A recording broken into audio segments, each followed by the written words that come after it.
Have you ever talked to a crocodile wrestler? I have, and it was fun as hell. Our guest today on the DescukifyWork Podcast is Martin Barnes, self-described crocodile wrestler and founder of 8 Seconds to Connect, where he coaches folks on pitching and presenting. As you can imagine, telling people you wrestle 2,000-pound reptiles is a pretty good way to get someone's attention in less than 8 seconds. And when you hear Martin tell the story behind his moniker, that connection only deepens.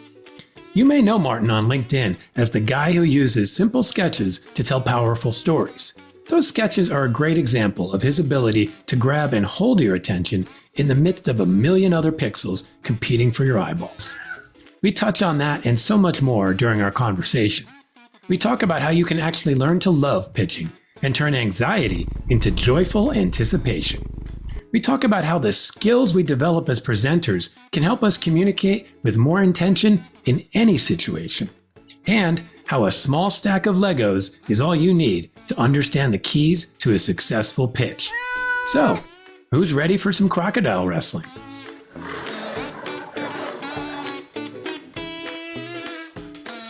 Okay, Martin Barnes, welcome to the DesuckifyWork Podcast. Fantastic, TJ. It's so good to be here. Thank you. Yeah, I'm glad to have you here, and I'd love to give you a chance to let everyone know who you are. What's your story? What are you doing for work, and how'd you come to be doing it? Well, my story is I am a crocodile wrestler. Okay. Please elaborate. This is a crocodile wrestling is being the father of 6-year-old twins. Oh, it gosh. is an absolutely beautiful challenge. Mm-hmm. And it's also the best way that I pitch myself, because I'm a presentation coach. I pitch myself out there, and I get lots of really interesting messages where people message me back and go, "Tell me about the crocodiles." And I'm like, yes, it worked. And I used to introduce myself and bore myself. And I was super bored. And I imagined the person listening was super bored. So I had to do something about it. And the solution was crocodile wrestler. I like it. It definitely grabs the attention. As soon as you said it, I was like, I don't know what that means, but I want to know. And yeah, I think I had seen it on your LinkedIn profile as well. I was like, yeah, I imagine what would be fun to me is like what pops up in each person's head for what that could possibly mean, right? Because I'm sitting here trying to connect it to your work somehow. And I'm thinking like, are the clients the crocodiles? Like, is the pitch itself a crocodile? But you're like, no, it's my twins. Yeah, exactly. And what I've really learned to do is say it with real intention and wait for the reaction, and then read the situation, the eyebrows, the smile, the laughter, the confusion, and then I sort of figure out where to go with it next. And yeah, that makes sense. It's a long time to get there. Yeah, I like it. It's fun. One of the things I'm curious about, so you're doing this thing as a presentation coach, helping people learn how to pitch. But you are spending a lot of time out there. We're talking to different clients with lots of different organizations. So I imagine you're taking the pulse a little bit when you're out there about how people feel about work and working. And I'm sure you've been on LinkedIn a few times, so you realize people have some opinions on this. What's your take? What is this state of work right now? If we had a suck meter, where is it? Not so sucky, incredibly sucky, or somewhere in between? Well, the reason I'm doing what I'm doing is because I felt work sucked unnecessarily. Yeah. And I was, actually this week, Tuesday, I was back in London. I'm not based in London. I'm in the UK, but I was back in London, and I had coffee with my first boss. And he gave me a job in 2000. And it was the best job because the people were amazing. The work was really interesting. And we both really enjoyed spending an hour together having a coffee 23 years later. I left in October 2023. And then, just over 20 years later, we sat down having a coffee again. And he was an example of an amazing boss. And I never got that again. And I struggled, and I I kind of bashed against the edges of all of these other work situations. Some of them were insanely toxic. Some of them Mm-hmm. were just a bit mismanaged. Mm-hmm. And it was a real sort of knowing that we were going to have this conversation and then meeting my old boss for a coffee. There was this lovely juxtaposition of like the best job I've ever had was the first one I ever had. Could never catch that lightning in a bottle again, sort of understandably. Mm-hmm. And then in 2013, I decided, you know what, I'm going to do this on my own. And I'm going Mm-hmm. to, not necessarily on my own, but I'm not going to work in somebody else. I used to describe it, I want to be the captain of my own ship. Because if I create the chaos, it's my boat. If I'm in Mm-hmm. someone else's boat and they're creating the chaos, I just have to deal with it. And I Yeah. couldn't handle that. Yeah. So Mm. where does work suck right now? I guess it's always sucked, I suppose. I think that's not an unfair assessment. I think my take is that to some degree work has always sucked. There's always been some percentage of people toiling away at stuff that could obviously be better. And I think that's certainly true today.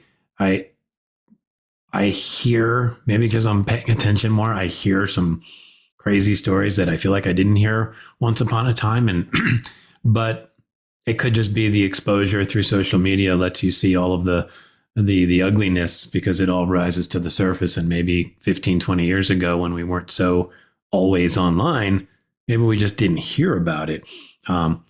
But yeah, so my sense for me, I'd probably put it pretty high. But like you said, it may always have been there, and maybe now's our chance to to finally make it closer to what your first experience was like. Which brings me to what made your first boss a great boss?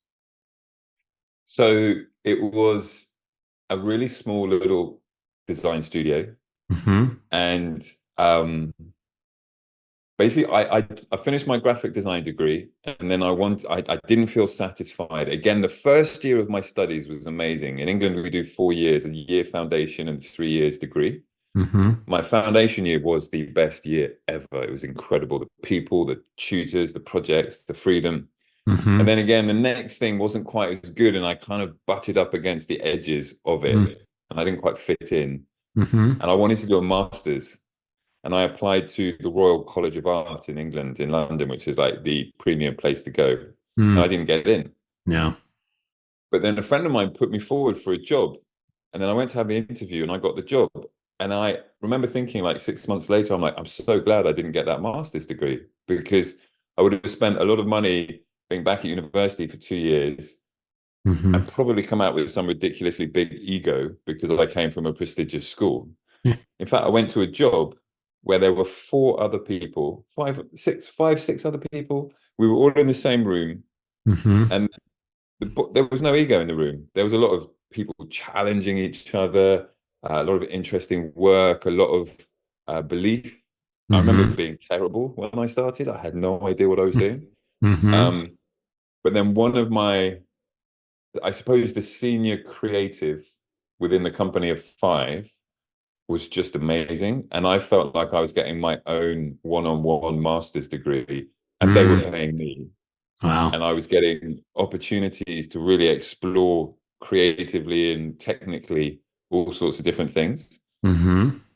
And it was just autonomy, respect, um, creative boundary pushing, just all those things all sort of came together, Mm-hmm. and it was amazing.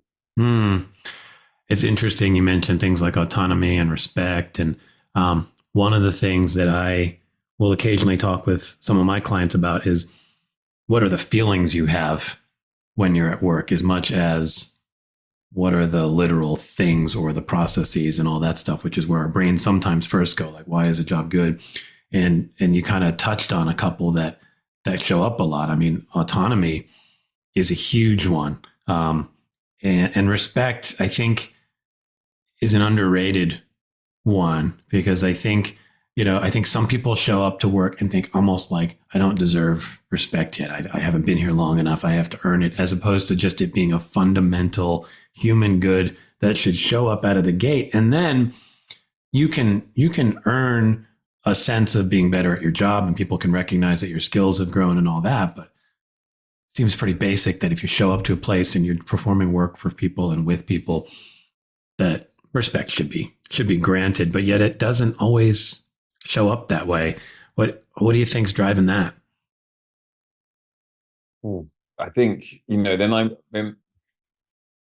in a job beyond that. So I did that job for close to 4 years. Then I moved to China to teach graphic design. And I did that for, say, 3 years. And then around 2007, 2008, I was in an agency, a big advertising agency.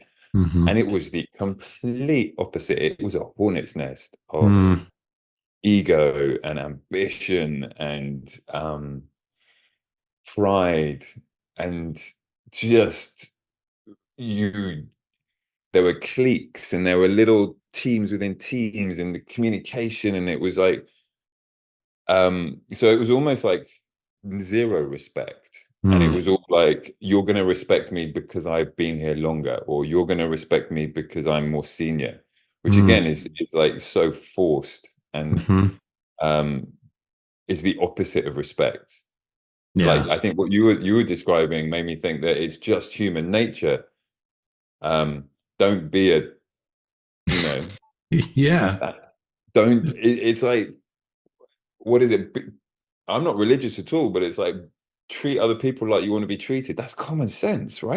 Seems to be, and should be. Yeah, and I wonder what it is about work and organizations that can sometimes strip us of that, right? Because I'm willing to bet that if you took people out of that job at the big agency, that at least some portion of them who maybe were not so great in that agency, when they went home or they hung out with their friends, they might have been perfectly lovely people.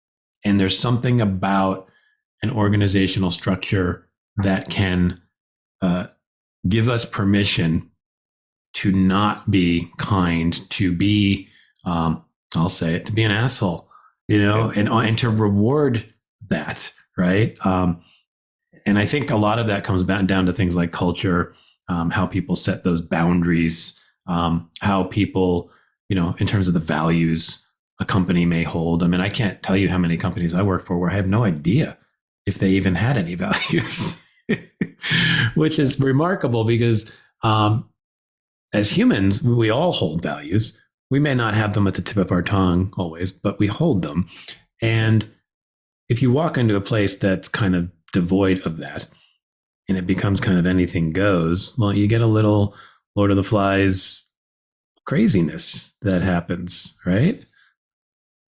It makes, what you just said makes me think like, when you're driving a car and then somebody will sort of drive in a way that you don't agree with, they might cut you up or something, and then you're like, wow, you start cursing in the car.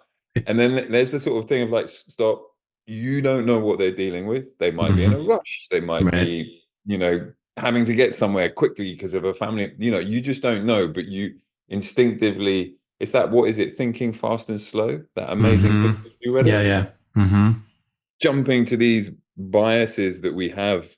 And like, you're totally right. Anyone that you sort of clash with at work might get to home and just kind of take that work visage off and just be super nice to their kids. And you're like, why aren't you like that at work?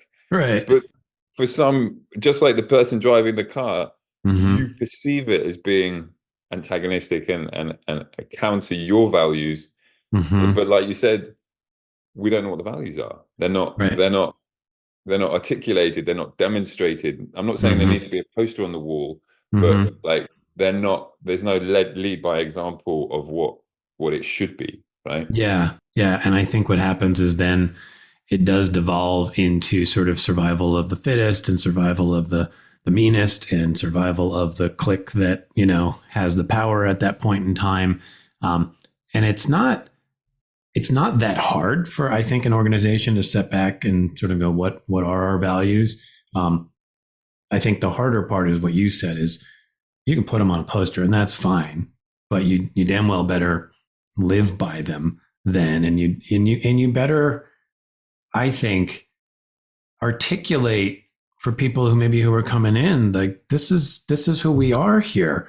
So when you show up here, this is who we need you to be. If that's not you, that's fine. You don't need to work here. But instead, everybody brings their own thing, and then our human, like you said, our biases take over our human nature, which is when we feel threatened, when we feel afraid, which is in a hyper competitive ad agency environment, probably daily, if not hourly or minutely, and then all that stuff, all that however many years of evolution shows up. And it's just go into attack mode or go into protect mode. And neither one of those seems very conducive to doing great work or perhaps even enjoying that work.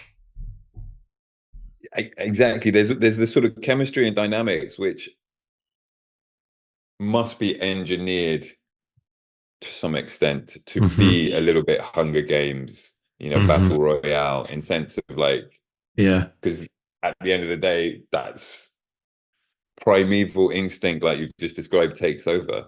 But then there's also like communication between people and energy levels and patience and I remember, I think it was the Oren Klaff is a big presentation sort of voice, and he's written a couple of books, and one of them was Pitch Anything. And it was the first time that I sort of heard of the first time someone explained this sort of chicken brain, lizard brain, the 3 levels of the brain and all that sort of stuff. And I just remember thinking that, in communication, there's the sender and the receiver. There's 2 responsibilities. And because of the way that the brain has evolved over time, to me, it was like I did a little sketch of like the caveman brain. You got these 2 bouncers who are just like, nothing's coming through. And then when we're trying to communicate ideas, we've got like our Steve Jobs brain, highly innovative, visionary. We're trying like, and you got when Steve Jobs talks to a caveman, no wonder nothing goes right. Yeah. And in work situations, you just sort of, you could almost, you probably do this beautifully with AI, right? You could imagine a boardroom, and you'd have like Einstein, Steve Jobs, a caveman, and we could balance that out with some female archetypes, but like just all these different people. I'm not listening. I can see your mouth moving, but barriers are up. And so not only is it like the environment can be quite turbulent, but then also it's like whenever I talk to my wife, for a long time, I used to just launch from wherever I was in my head to her. She would just look at me and go, "What are you talking about?" And she would bite back. And then it took me a long time to realize that I say, "Have you got a minute? I want to talk to you."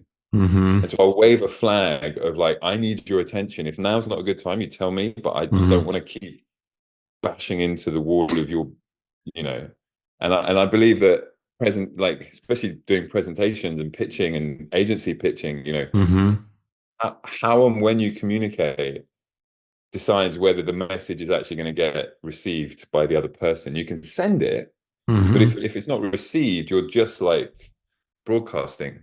Like airplanes that drop flyers and radio that broadcasts at 4 o'clock in the morning, hoping somebody's listening. That's interesting. I mean, I think there's a lot of that goes on in the workspace, and I want to dive into a little bit of the work you do as a presentation coach, and I think eventually maybe circle back to some of the ways that those skills, as you're saying, might go beyond just the creating a good pitch deck or whatever, but help more broadly with communication in the workplace. But let's start with kind of the crux of what you do. And one of the reasons I think this Desuckify Work thing that I'm trying to do is think of the different ways work can suck. And one of the reasons work can suck sometimes is when we don't think we're very good at something, right? So we show up at work sometimes in certain areas we feel good at, like, let's just say, I was a copywriter, creative director. I might feel really confident that I can come up with an idea, write some good copy and do that. And then I get to the time where I have to then share it with somebody. And I'm like, why don't they just see it and love it? And if you experience that every day or pretty much every day, like on some level, work is going to suck for you because you have this big chunk of your day. And I think there aren't too many jobs where at some point you don't have to put your thoughts together in some shape or form, whether it's in a deck or even just talking to somebody, and try to, get somebody to see things the way you're seeing them and hopefully get excited about it and want to join you in that project. So how does one coach people to become better at that thing that so many of us either feel like we're not very good at, or it honestly might even scare us because it's just like we get that sort of fear of public speaking thing that shows up as well. Yeah. But you know that really classic Jerry Seinfeld joke about people would rather be in the casket than giving the eulogy? I don't know if you've seen that. I feel like I may have, and it's pretty funny. It's kind of bandied around a lot, and yeah. it used to really annoy me until I started watching more of Jerry Seinfeld's stand-up comedy, because I knew he was on Seinfeld, I knew he had the show and everything, I knew he was huge, but I hadn't watched any of his comedy. And I always thought, I really don't like that quote because it's so stupid. It doesn't make sense. Of course, you don't want to be dead. Whoa. But then I sort of realized that it's actually the emotion and it's pinpointing the fear, and it's pushing it to an extreme, which is his kind of he pushes things ludicrously to their extreme. And that's what I thought, okay, that's quite funny. I get that. And it's like it's empathizing with the fact that those moments of communication are so raw and can be incredibly well prepared for, but then unravel at the last minute. And there's this insane fear that there is no stop, rewind, edit. There's nothing you can do. Once that ship is sailing, you are sailing. And I think that is, and because you're so vulnerable, not only on what you say, but how you say it and how you look and how effective it is. Does it get the results everyone wants? And then there are some people that sort of lean into that and go with the flow, and then they suddenly look really good and effortless. And then everyone else goes, oh my God, I'm never going to be able to do that. And then we always go and check out Steve Jobs releasing the iPhone and the iPod. Right. Or, have you seen that amazing TED Talk? And you're like, okay, but Steve Jobs had a team of people making him look amazing, and TED speakers get 9 months of speaker training, not full time, but they have a 9-month leading time to getting on that stage. We forget that. Whereas if you work in an agency, you're probably tired. You probably do 3 or 4 projects at once. The timelines are all over the shop, and then bang, you're in the client meeting, and what you say in that hour, 2 hours, could be winning a new project that's going to pay for the agency for the next 6 weeks, 2 months, 3 months, whatever it might be. It's a lot of pressure. And it's just like, go and be awesome. How hard is that? And if you're not awesome, then I'm going to tar and feather you. We're going to slowly move you out, and then you're going to be looking for a job. Oh, training? No, we don't do training. And it's like, what's going on? It's crazy. Like everyone is. It's almost like the sports field is on a tilt, and you're playing with grease on your feet, and the ball is flat. Everything's against you. You know. I definitely can relate to that because certainly early in my career, presentations felt daunting to me, and I think one agency provided like a 1-hour training thing. But that's pretty much all I remember getting. And it was mostly like you just had to kind of look around and maybe find somebody that you thought was kind of good at it and see if you could kind of assume their persona. And you had to do all that, like while you're really tired, you're juggling other projects and you feel the weight of the entire agency upon you, because if you don't do this well, they won't get paid as much as they would have gotten paid. And then you may lose your job, and then life falls apart, and and then you'd rather be dead than giving the eulogy, right? I mean, that's the trip that joke takes you on, right? And it's what's amazing is I think even as I got quote unquote good at it, because I do think I got better at it, it was rare that I went into a pitch without feeling anxious and wondering, like, do I really have this? And I wonder when somebody shows up to you like that, and it's like, yeah, I do this. I'm a creative director. I pitch all the time, and I do pretty well. My batting average is pretty good, but yet I still don't like it because every damn time I get the butterflies, and then I question myself, and then the whole time I'm sort of making my way through, but not feeling like I'm optimizing who I could be. How do you get somebody who's in that state of mind to shift to one that can not only excel at it, but maybe find some joy in it?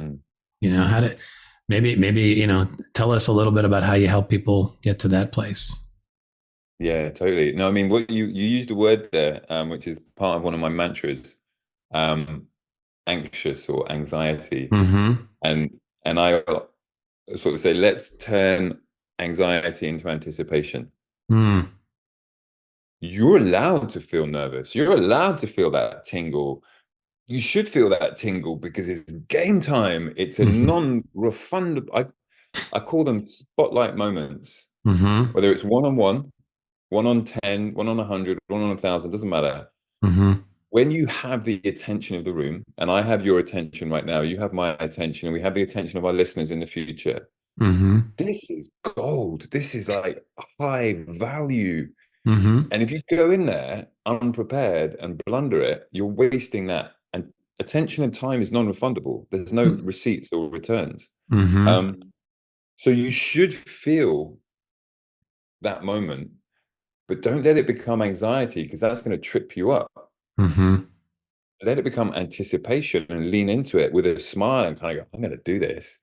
And it might not be flawless, but nobody's flawless. I mean, have you ever seen the Steve Jobs bloopers reel?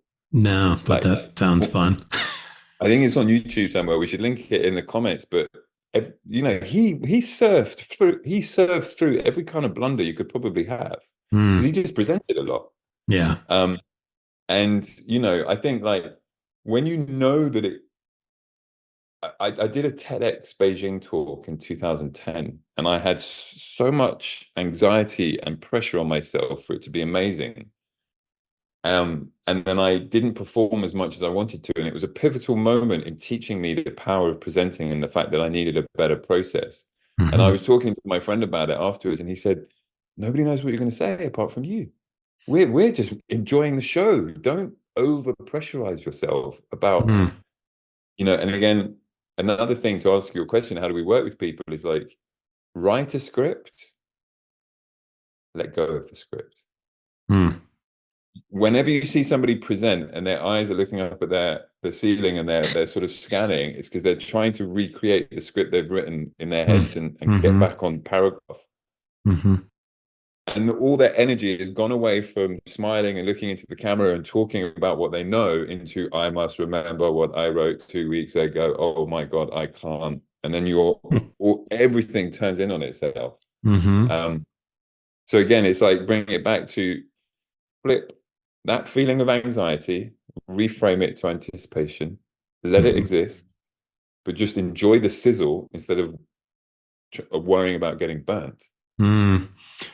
It's a great framing. I mean, I think it's funny because, I mean, even talking about the podcast, like that's probably how I feel before doing each one of these episodes, is anticipation. I'm excited that I get to talk to somebody interesting and do stuff. And it's weird because I'm sitting here going, well, why isn't that true? Before certain presentations I've had to give or may give. And it almost sounds like I just have to rewrite the story a little bit in my brain. And when I feel those physiological things, interpret them differently. And then hopefully as I'm interpreting them differently, it shows up in how I'm expressing myself in the actual thing I'm doing, whether I'm presenting something or whatever. Did you go through that process? I mean, were you someone who had some of that fear that you had to Yeah. 100%. Yeah. I mean, what you just said then,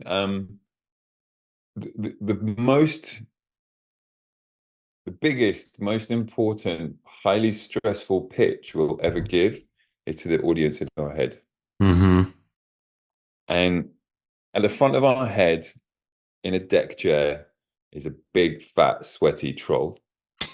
Got a little piggy nose. He hasn't had a shower for a long time. He's got bad breath. He's got a little hat on. Fat tummy. Hairy nose. Have you ever read The Gruffalo? I don't think I have, but maybe now I want to.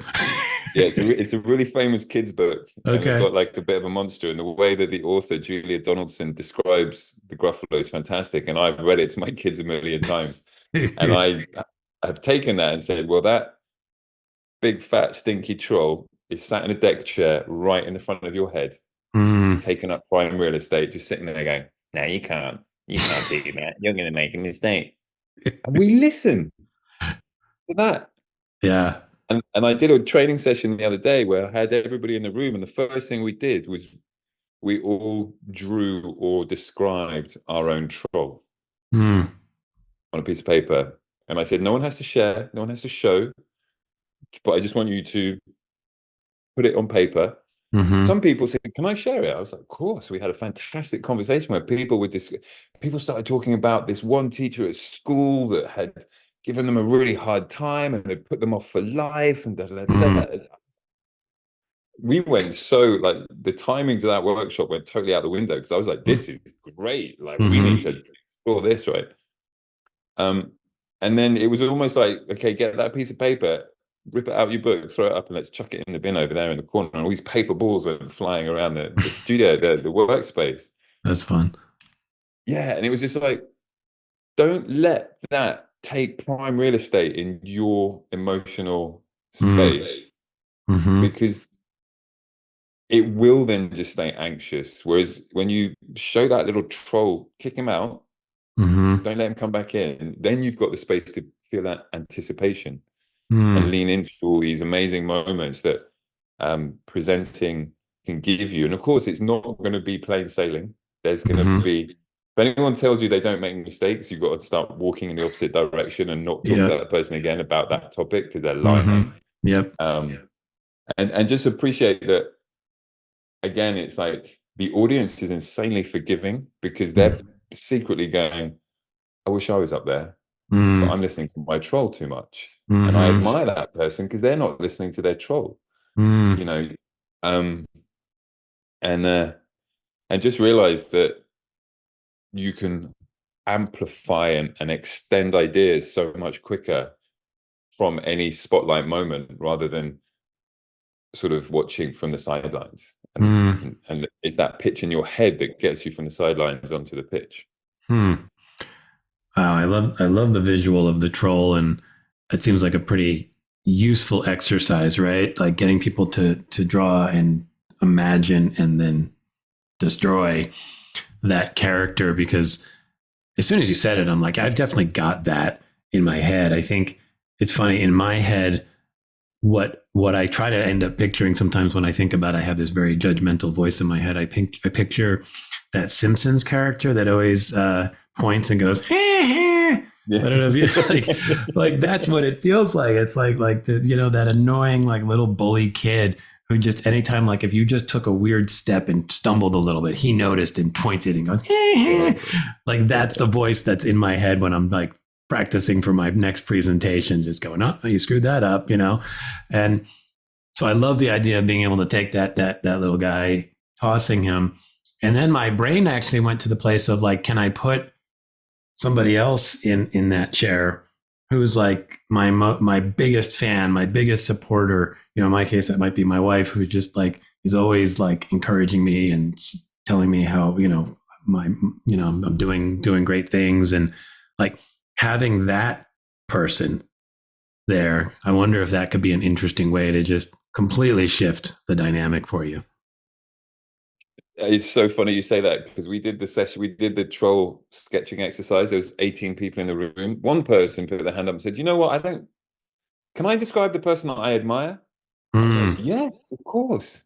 And he said, like, I get your exercise, but I don't have that. I have this sort of suave, debonair, sort of 007 kind of person in my head. I was like, wow, that's even better, because they were already what you just described, of not having the sweaty troll, but having this sort of really perfect person that they aspire to. I was like, that person's already 10 miles ahead in their own race, because we're not racing the same race. We're all running in crazy different directions. And again, it's like comparing to Steve Jobs, TED Talks, really charismatic people, is just, it's good to be inspired and to be motivated, but it's not good to sort of be like, oh, I'll never be as good as them.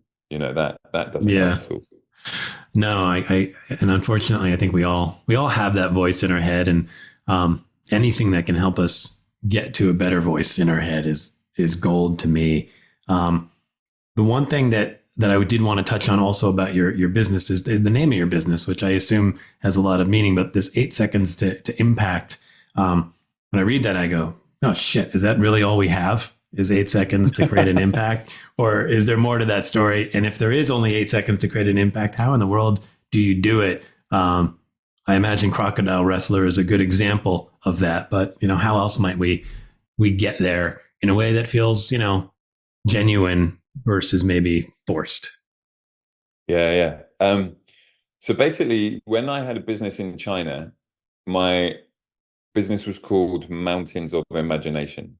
And that's based on a Chinese idiom called Yali Shanda, which means Yali is pressure, Shan is mountain, and Da is big. So it's like pressure the size of a mountain, if you were literally to translate it. And I love that expression, because I just imagine this little person holding this huge mountain until they got squashed. And then I remember thinking, well, what if we could change pressure for imagination? And we have mountains of imagination. We could solve anything. That would be amazing. And it's in Chinese, it's Chuang Xiang Ru Shan. So it's sort of, and when you register a business in China, you have to have no other business that has a name like yours. So the naming is incredibly complex. And plus, there's all different Chinese characters and interpretations, and it has to sound good. And you'll tell it to a Chinese friend, they'll be like, "That doesn't sound very good." And you're like, "Oh God." So when COVID brought me back to the UK and I was reintroducing myself, and people say, "What's your business?" I say, "Mountains of Imagination." And then I just suddenly went, oh, this is tiring. There's a lot of legacy. There's a lot of contextual explanation, and I don't like it. And so I was thinking, this is an opportunity to cut the chain, say thank you to that business. That did me great service in China, but it's not going to do me any good in the West. And then I was thinking, what could I call myself? I had this fantastic open blue ocean. I can say anything. And I realized that Mountains of Imagination talked about me, and I need to talk about my audience. It's not everybody wants mountains of imagination. They want mountains of revenue, mountains of growth, but not imagination. And then I was listening to a podcast, and these two guys said, oh, tune into our next episode where we have 600 seconds with, and they named somebody. And I was like, oh, that's quite cool. That's quite a short podcast. It's only 600 seconds. Yeah. And then there was the whole goldfish attention. You've only got 3 seconds of attention, that myth, whatever. Yep. And then I did a little bit of research, and I was like, and then the final element of my thinking was that when people used to ask, I used to stop going to networking events because I was so bored of my explanation of what I do that I got super in my own head about it, and I stopped going, and therefore my business was impacted because I wasn't networking. Because when people ask me what I do, I was like, oh no, I've got to start. I've got to start at the beginning, and I've got to educate you and give you context, and I've almost got to give you a mini lecture. And I used to watch people's eyes start going, where's the exit? Where's the exit? Get me out of it. This is yeah. So I've been there. All of those experiences, I was like, this is the opportunity to cut them. And so goldfish, 600 seconds with, and then I did some research. I can't remember what it was, but the thing is, internet on the research, you've really got to go down rabbit holes to find out if it's legitimate. But it was basically like we have a 7-second attention span. Oh, and TikTok, everyone was like complaining about social media and what have you. And so I was like, well, if we focus on that first 8 seconds, it's all about the audience or the people I'm talking to. I will make sure that and it's actually 8 seconds to connect, not impact, but Okay. It's totally fine. Because Sorry about that. no, it shows me how three-quarters of my message got across, but where impact and connect, they both work. I was like, do I even talk Yeah. about that? Whatever. Yeah. It's interesting how my brain must have just translated that to my need. Exactly. But it's not as if it's wrong or completely off. It's just a different way of saying a Mm-hmm. positive result, right? In a Mm-hmm. quick amount of time. Mm-hmm. So I just then suddenly was like liberated to say, I'm a pitch coach and it's about attention and you have 8 seconds to connect Mm. and I can make that happen. And then you get another 8 seconds and then another 8 seconds and then 20 seconds and 30 seconds.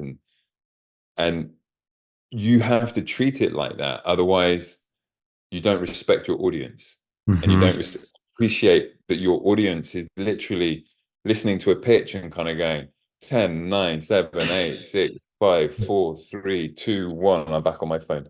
Mm-hmm. You know, Wow. if you don't say something that's about them, Mm-hmm. they're going to clock out. Mm. And so urgency, clarity, impact, connection, all these things are what a good presentation is. Mm-hmm. And let's drive towards that. And so losing mountains of imagination has a huge, I'm very fond of that period of my life, but I'm very glad that I could recognize it, cut it and let it go. And we're moving in a different way. Mm-hmm. So if I show up on your website or we're just talking and I'm like, I like the sound of that, 8 seconds to connect. That sounds wonderful. How do you help me learn how to create impact or create connection in 8 seconds and how to continue that sort of mindset throughout a pitch? Because I think for a lot of people that could sound daunting. Like, I think I can do it once, but then the clock's going to keep going. So what would your initial advice be to somebody looking to make that connection to people?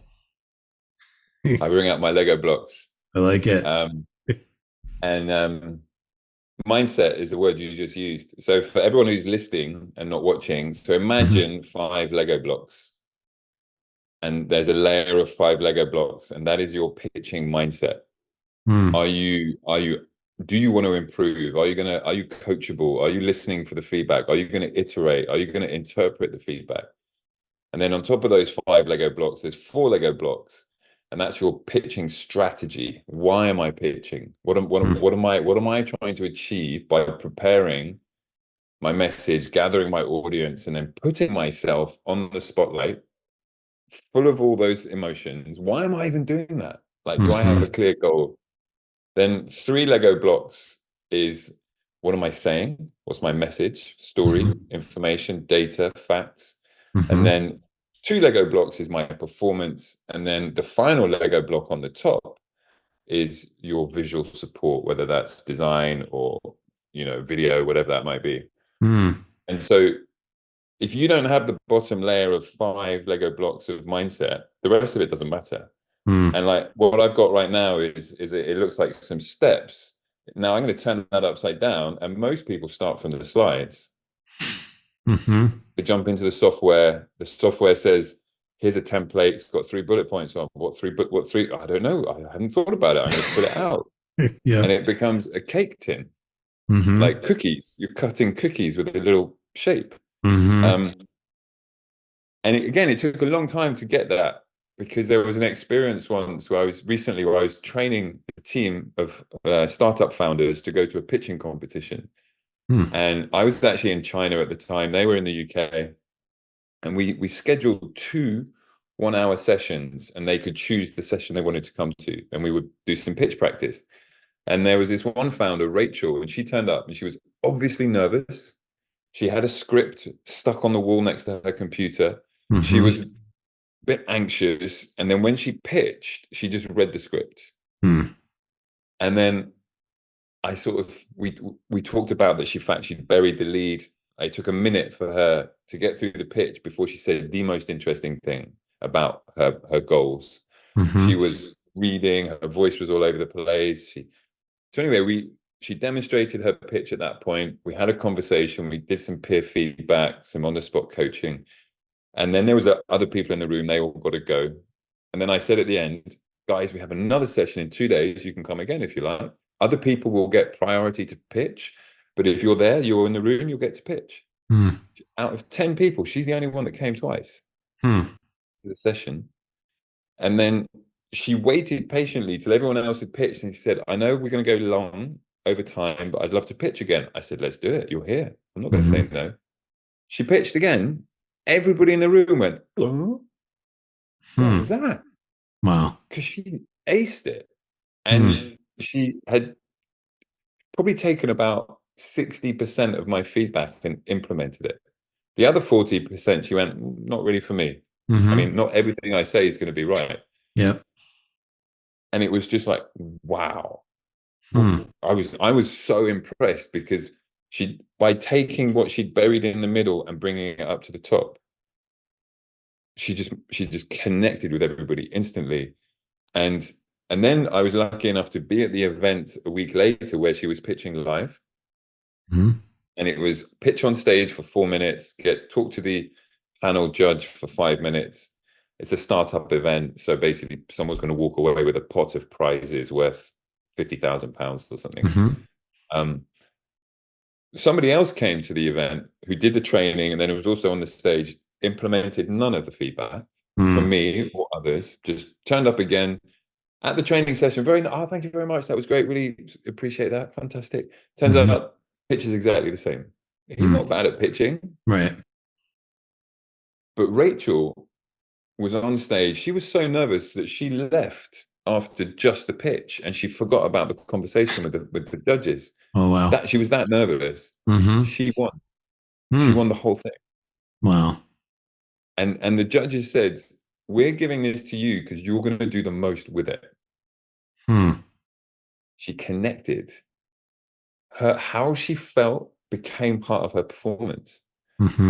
She was still a little bit anxious and nervous, and I gave her some breathing tip exercises before that she implemented.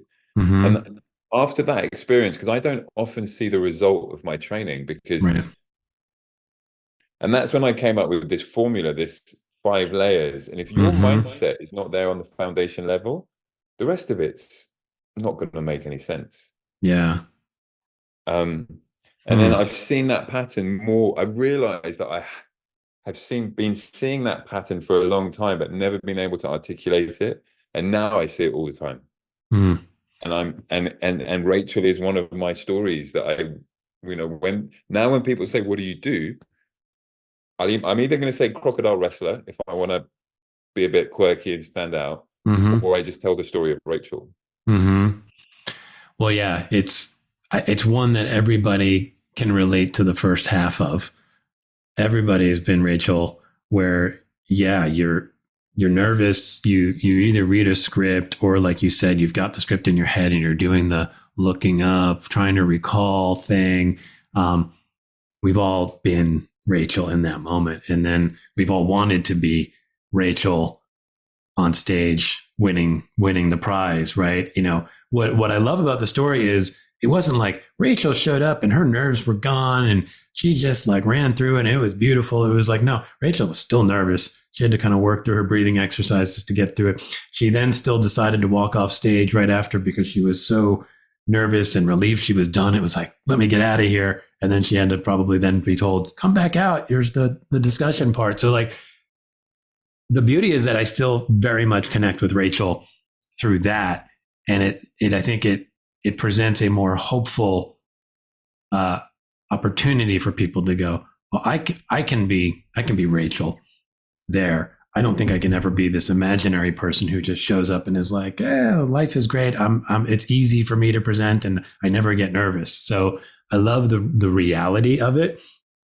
And what I started to think of was, and I don't think I have the answer in my head, but my brain started trying to think of what is the mindset shift that happened for Rachel.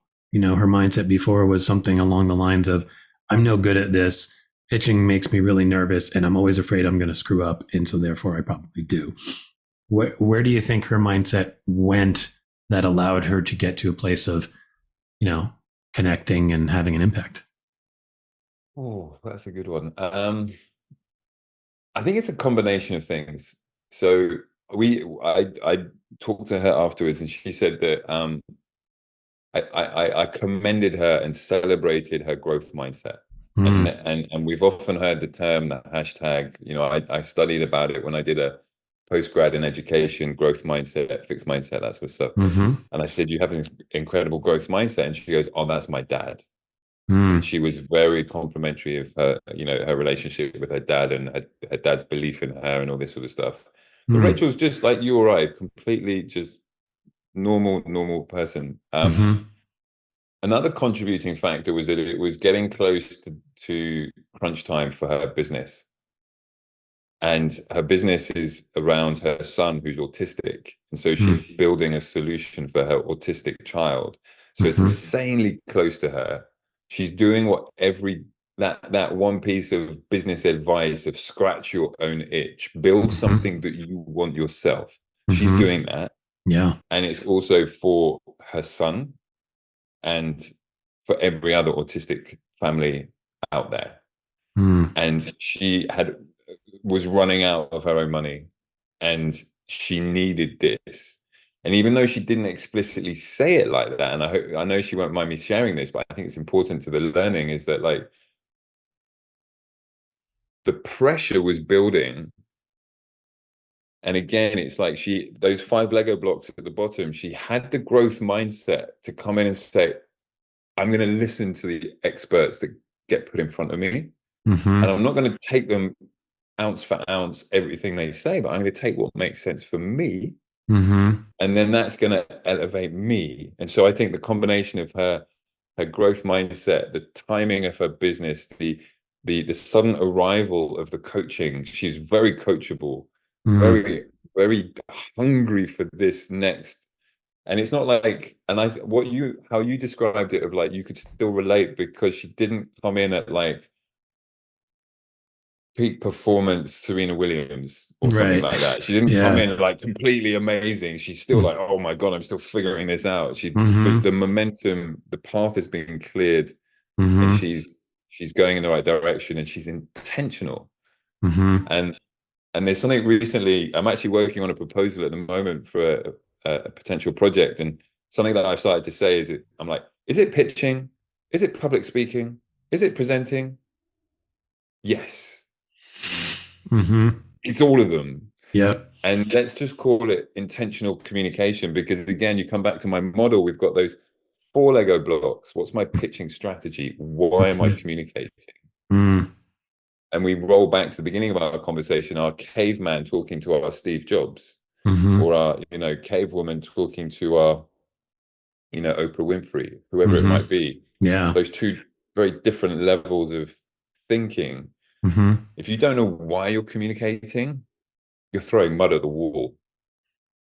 You're hoping it's going to stick. Yeah, I love that. I love intentionality as a word, because I think it's so easy to spend like huge chunks of our day, our week, our lives not being intentional. We're just caught up in whatever we just think we're supposed to be doing, or life is busy and it's just enough to kind of stay afloat, and it's that alone can keep us from ever recognizing the idea of a growth mindset, right? Because if you're just doing enough to kind of keep yourself going, it's hard to be intentional, and then it's hard to then take that step back and go like, what do I really want, and what do I need to do to get there? So I love how all those pieces fit together. And I'm certainly, as a coach myself, and I coach more, like leadership coaching and people like trying to figure out their career. It's the same concept. Like, you got to show up and be coachable and have that growth mindset.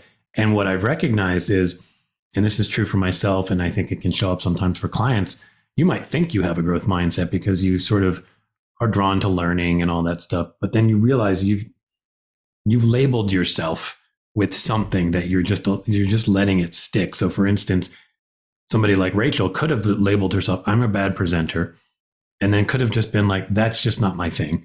And and maybe she was growing in other areas, but she was just like, I'm just always going to be a bad presenter. But no, she showed up and said, no, I can improve this. Surely I can. Other people do. Why can't I? And that opened her up to then hear what you're saying, do some of it that worked for her. And, and in her case, obviously win a competition that allowed her to sustain her very personal and very wonderful business moving forward. So I think that story works obviously on a number of levels, but I think it does come back to intentionality, like recognizing these are things I want. Now I need to make decisions that align with those things I want. And I have to open myself up to being coachable and being able to grow. And, it doesn't mean I expect myself to be Serena Williams or Oprah Winfrey or Steve Jobs. You don't have to be. There are plenty of people doing great who are just some dude, some lady, and they're great, And then you bring that right back to, you don't need to be that epic, heroic figure. Right. You just want to do your work without it sucking. Yeah. Yeah. And that's, you asked me at the beginning, it's like, where are we on how much does work suck? Mm-hmm. I think work sucks if you let it suck. Mm-hmm. If you let yourself stay in a sucky situation. And that's what, I got into your podcast through Jocelyn. Mm-hmm. And then I would listen to your conversations about work when I was doing garden work, which I felt was the good kind of work. and I like this kind of contradiction of like, I'm working, filling boxes of firewood, sweeping away autumn leaves, digging up flower beds, whatever I might have been doing. And we're talking about work, but I'm physically working, but I'm in a good work headspace. And, since my first job, catching lightning in a bottle, and then through a catalogue of bad jobs to then working for myself. And also, I don't let myself work for clients I don't want to work with. If I sense the chemistry is off, I'm like, there are so many fish in the sea.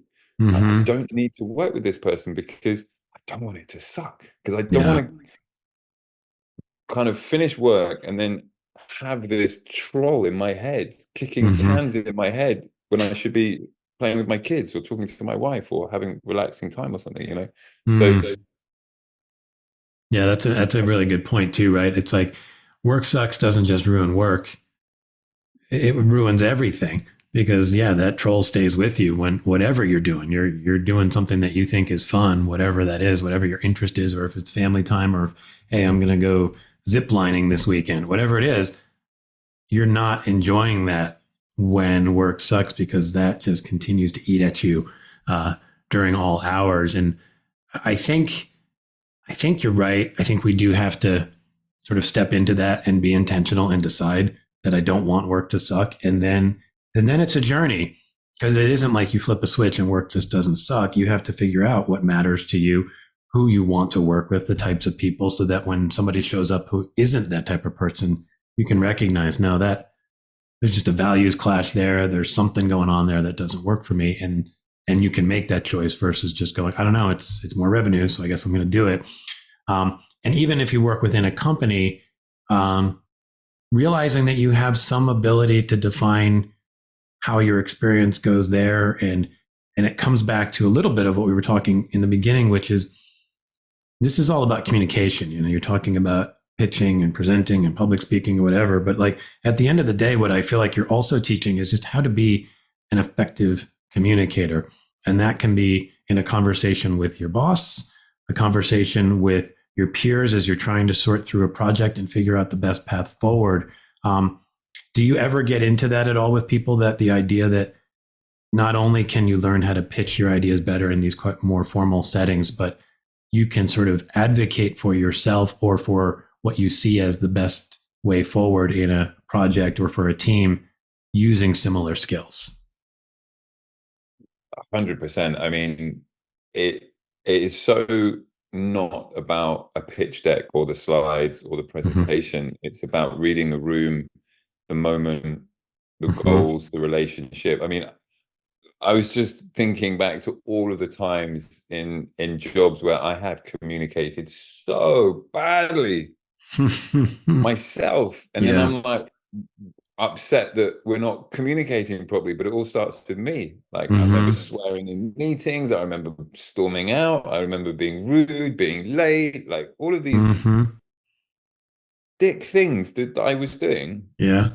And no wonder people didn't want to communicate with me, because I was communicating. I was that troll. And it took Mm-hmm. a long time to sort of move beyond that. Mm-hmm. And I think sort of, I think you need to go through the valley of death and doom in Mm-hmm. that to sort of come out the other side and be like, oh my God, I don't want to live like that. Oh Yeah. God, okay, how can we change it? And then you read books, you watch conversations, listen to podcasts, go onto YouTube. There's so many sources of inspiration out there that you can, like, again, like Rachel, cherry pick what makes sense and then Mm-hmm. sort of formalize it into methods, and then just realize that it's all about whatever sport it might be. They always say there's some sport they go, it's all about the next game, Mm-hmm. and it's all about the next pitch, and then it's almost Mm-hmm. all about the next moment to communicate. Can Mm-hmm. you do it in a more elegant way, a more fluid way, more flow, more ease, more charm, all these different attributes? And Mm-hmm. again, it's not an overnight success. It's that, you know, continuous grind, that, Mm-hmm. but the belief that you know that it's going to get better. Yeah, I mean that's that growth mindset, right? It's a belief that, it's not necessarily a straight line going up, but it's going to be this and the trend is going to go up and you have the ability to influence that trend going up. And, I like the idea that, you talk about just ultimately this is just about, communicating better with people. And to me, I often think of life. Life is a series of conversations. It's really all it is, and that's our method of making progress in the world and getting to know each other better and expressing ourselves. And why wouldn't we want to find a way to be better at that? And I loved you talking about your examples of, oh God, I can't believe I was like that, because it just bring up all these memories for me too. And what's funny is I can go back and I can look at times where I was clearly just a stubborn ass or, whatever. But at the time, I was right. I was right, Yeah. damn it. You know what I mean? Like, that's what's so funny is that, and that's hopefully what, as you start to adopt more of a growth mindset, you can also recognize your role in challenges, because I think everybody will walk into an ad agency and go, why is it that communications agencies are so bad at communicating?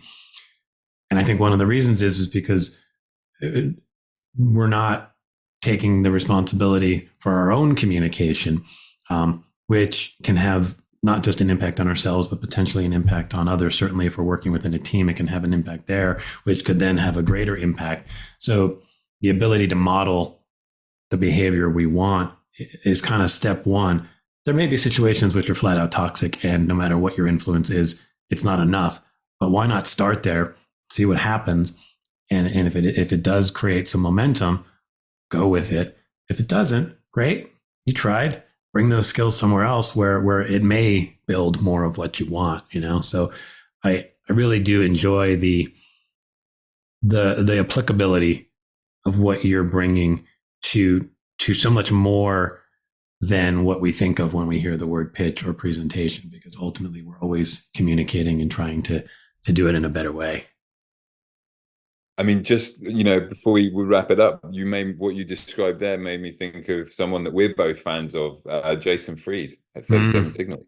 Yeah. They've taken that respect of how you communicate to like an incredible level, which is not unattainable for others. It's they leading by example. They're not putting themselves on a pedestal and saying, Right. we are superior. They're saying, come with me and let me show you how we do it. And it works. Yeah. And, because I heard your conversation with Jason a few episodes ago. I've read his books, podcasts, I listen, I subscribe, and I find them a real inspiration, because, their value on writing, their value on not wasting each other's time, and, being very respectful of the zone and all that sort of stuff. It is, it's so much about, to me, it's like, Michael Jordan needed that fitness coach on the sideline Mm-hmm. And then Serena Williams has a tennis coach, Tiger Woods has a swing coach. Mm-hmm. All of these amazing people have people from the sideline perspective, Mm-hmm. not in the heat of the moment, advising how to get incremental improvements. And like, Mm-hmm. everybody needs that. We all have Yes. it. Mm-hmm. And Yeah. it's I totally agree with that. And I totally agree about Jason Fried and 37 Signals. For me, I mean, they got me with the book, It Doesn't Have to Be Crazy at Work. That was the one that just was like, you are speaking to me with that title, because wherever I was at the time when I read it, I was like, why is it always so damn crazy here? And it wasn't like, it can be beautiful flowers and sunshine at work. It wasn't promising some weird utopia thing. It was like, it just doesn't have to be crazy. Like, you can be there. They are probably one of the more intentional companies I've ever witnessed. They're disciplined, but in a way that doesn't feel like, when I hear discipline, sometimes I think, ooh, militaristic, like hardcore. They're nothing like that. In fact, he'll argue against using that kind of like war-like language in a company, but they've created very simple, succinct processes that allow you to communicate better, make it so much easier to show up with respect, and leave little room for you to go into these places that our crazy lizard brains want to take us. They've created a nice structure for that. So yeah, I mean, I think for this podcast in general, that's what I love, is getting a chance to talk to people who have some perspective that shines a light on why work doesn't have to suck and how it can be better. So I think today what you've done is come at it from a different angle, which is really this communication angle, and this idea that we don't have to communicate sort of on autopilot, which is often how we do it. We just kind of go from the gut and we bring all our biases out and then we just spin them onto people, as opposed to being like, just pause for a second, first of all, think about who you're talking to and what do they want or need.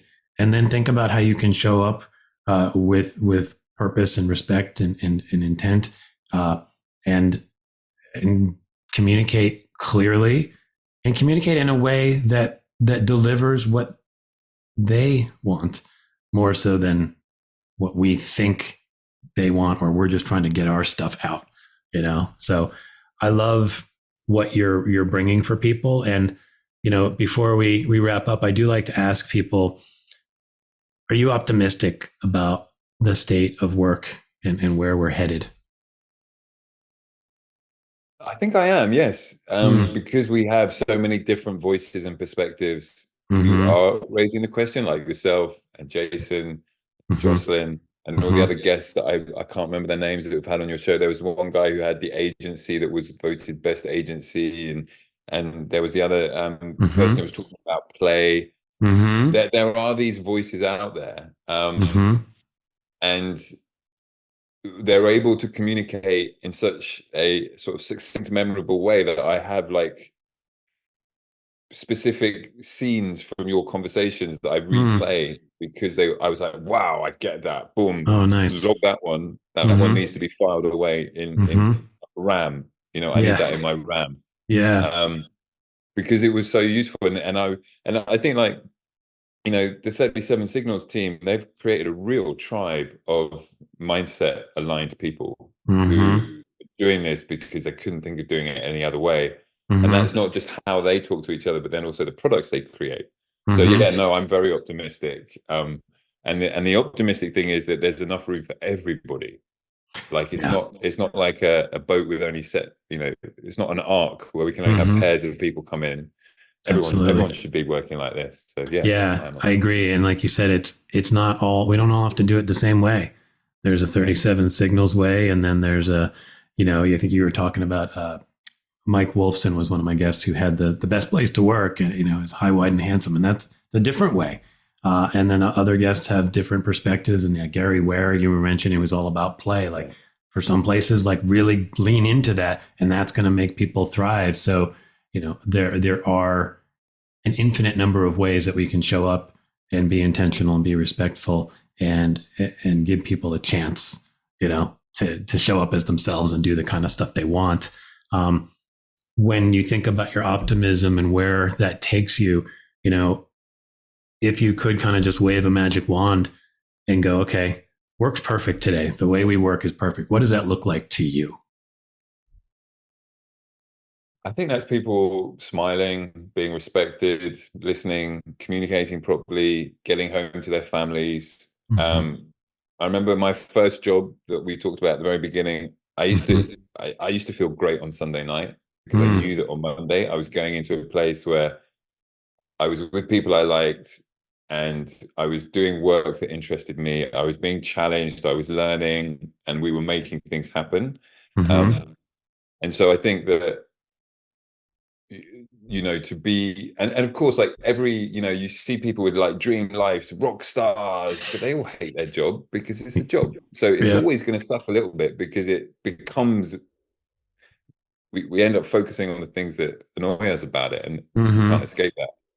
But I think like to I think it probably comes down to respect. Do I respect myself? Do I feel respected? Do I respect my colleagues? Do I respect the work I'm doing? Does Mm-hmm. it make me feel proud? Mm-hmm. Like, some of the most boring work I've ever done has been the work that I'm most proud of, because we did something creative in a potentially boring environment. I Mm. respected the client. I respected everything about it.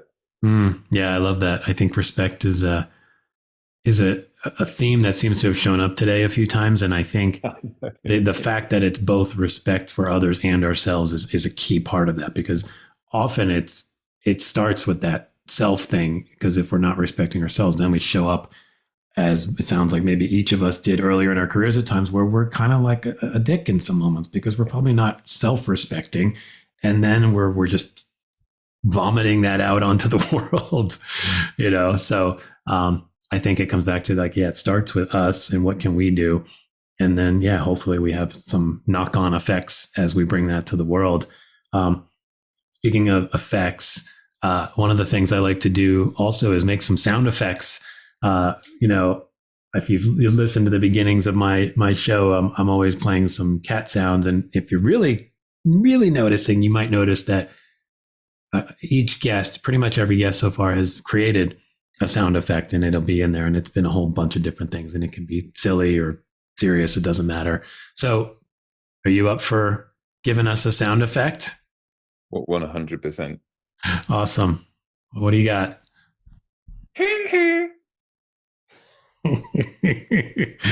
Uh-oh, that one triggers me, man.